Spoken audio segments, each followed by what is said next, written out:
kelompok 4 akan mempresentasikan tentang materi percobaan pertama, yaitu anatomi dan fisiologi manusia. Sebelumnya, izinkan kami memperkenalkan diri. Om Swastiastu. Perkenalkan, nama saya Niwayan Eka Yunistia Dewi, ekor NPM 112 dari kelas 1C.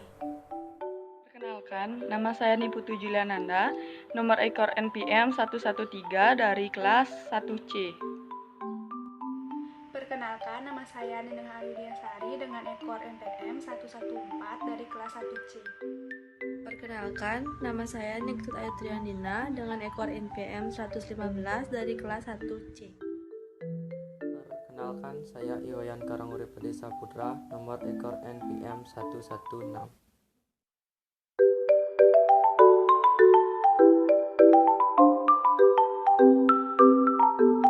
Pengertian anatomi dan fisiologi manusia. Anatomi dan fisiologi adalah ilmu yang mempelajari tentang struktur tubuh beserta fungsinya.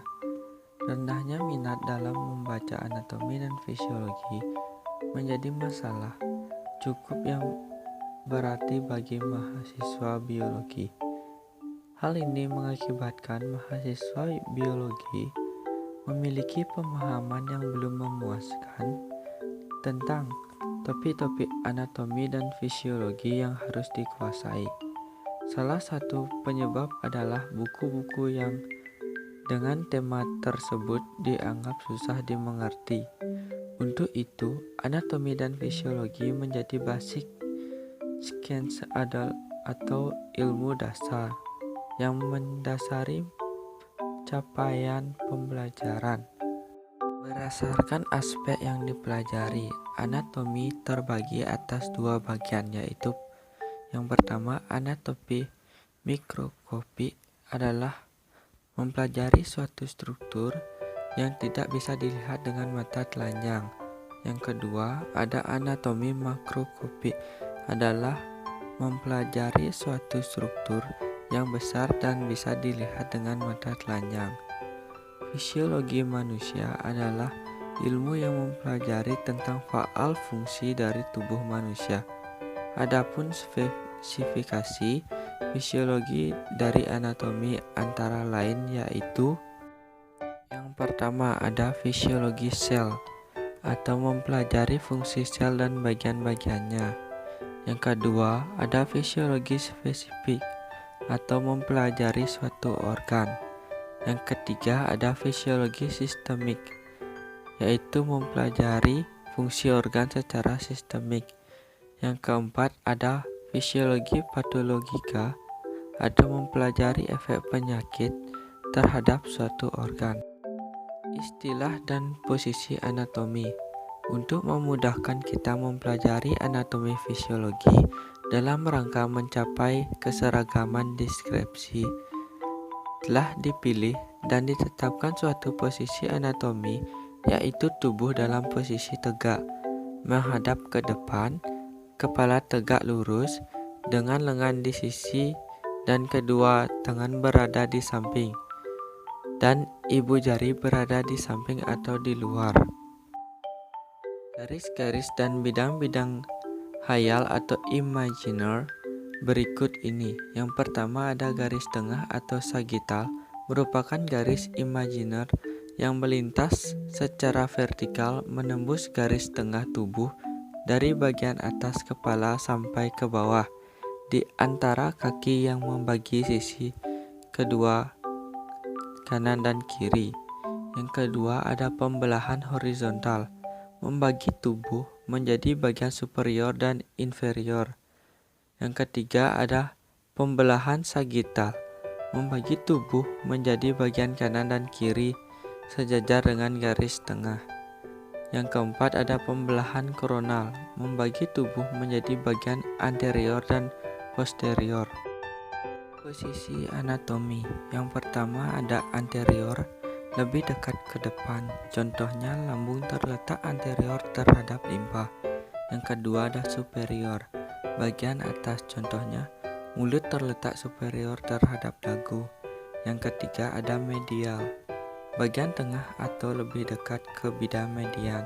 Contohnya jari manis terletak medial terhadap jari jempol. Yang keempat ada dextra atau bagian kanan. Yang kelima ada interna atau bagian dalam. Yang keenam ada proxima, lebih dekat dengan pangkal tubuh atau pangkal, atau mendekati batang tubuh. Contoh, siku terletak proksimal terhadap telapak tangan. Yang ketujuh ada vertikal, bagian depan ruas tulang belakang. Yang kedelapan ada parietal atau lapisan luar. Selanjutnya ada superficial, dangkal atau lebih dekat ke permukaan. Contohnya, otot kaki terletak superficial dari tulangnya. Yang ke-10 ada horizontal atau bidang datar. Yang ke-11 ada transversal atau potongan melintang.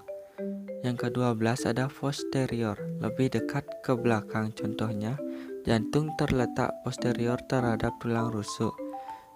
Yang ke-13 ada lateral, bagian samping atau menjauhi bidang median. Contohnya, telinga terletak lateral terhadap mata. Selanjutnya ada inferior atau bagian bawah. Contohnya, pusat terletak inferior terhadap payudara. Yang ke-15 ada sinistra atau bagian kiri. Yang ke-16 ada distal, bagian ujung atau menjauhi batang tubuh. Contohnya, pergelangan tangan terletak distal terhadap siku. Arah gerak. Beberapa arah gerak tubuh manusia sebagai berikut. Yang pertama ada fleksi dan ekstensi. Fleksi, membengkokkan atau menggerakkan menekuk. Ekstensi, gerakan meluruskan kembali. Yang kedua ada aduksi dan abduksi. Aduksi, gerakan mendekati tubuh, dan abduksi adalah gerakan menjauhi badan. Yang ketiga ada rotasi dan sirkumdoksio. Yang pertama ada rotasio, gerakan memutar sendi. Sirkumdoksio, gerakan siskuler atau pergerakan gabungan fleksi, ekstensi, aduksi, dan abduksi. Yang keempat ada elevasi dan depresi. Elevasi merupakan gerakan mengangkat, contohnya membuka mulut. Depresi adalah gerakan menurun, contohnya menutup mulut. Yang kelima ada inversi dan eversi. Inversi adalah gerakan memiringkan telapak kaki ke dalam tubuh. Eversi adalah gerakan memiringkan telapak kaki keluar.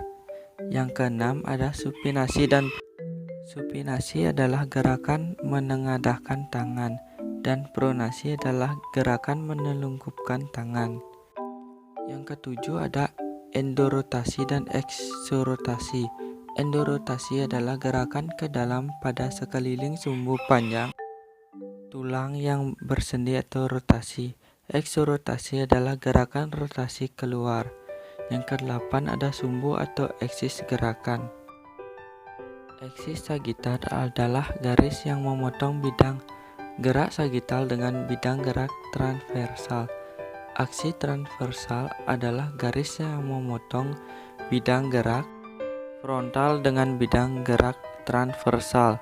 Aksi longitudinal adalah garis yang memotong bidang median dan frontal dalam berjalannya dari atas ke bawah.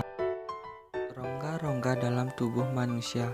Pembahasan mengenai konsep dasar anatomi dan fisiologi sebagaimana diketahui bersama bahwa struktur tubuh manusia juga terdiri dari rongga-rongga atau suatu kafum atau ruang.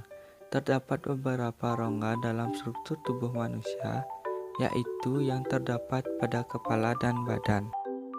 Rongga yang terdapat dalam kepala. Yang pertama, rongga tenggorok. Isinya meliputi otak besar atau cerebrum, otak kecil atau cerebellum, dan batang otak atau brain system. Yang B ada rongga mata. Isinya yaitu bola mata. Yang C ada rongga hidung. Isinya itu tempat lewatnya udara pernapasan. Yang D ada rongga mulut. Isinya lidah dan gigi. Yang E ada rongga telinga, tepatnya telinga tengah. Isinya berupa tulang-tulang pendengaran. Yang kedua, ada rongga yang terdapat pada badan. Yang pertama, rongga dada. Isinya paru-paru, jantung, pembuluh darah aorta, pembuluh darah vena cava, arteri dan vena, pulmonalis, trakea, bronkus, dan eosophagus. Yang selanjutnya ada rongga perut. Isinya lambung, usus halus, usus besar, kelenjar pankreas, limpa, hati, dan ginjal. Selanjutnya ada rongga panggul. Isinya kandung kemih, rektum, pada kaki, kelenjar prostat, perempuan terhadap rahim, dan hidung telur. Sistem organ dalam tubuh manusia. Mengenal anatomi dan fisiologi tubuh manusia dalam bentuk sistem organ yang meliputi 12 sistem sebagai berikut. Yang pertama ada sistem integumen, sistem skeletal, sistem muskural, sistem persyarafan, sistem endokrin, sistem kardiovaskular, sistem limfatik, sistem pernapasan, sistem pencernaan, sistem perkemihan, sistem reproduksi, dan sistem reproduksi wanita.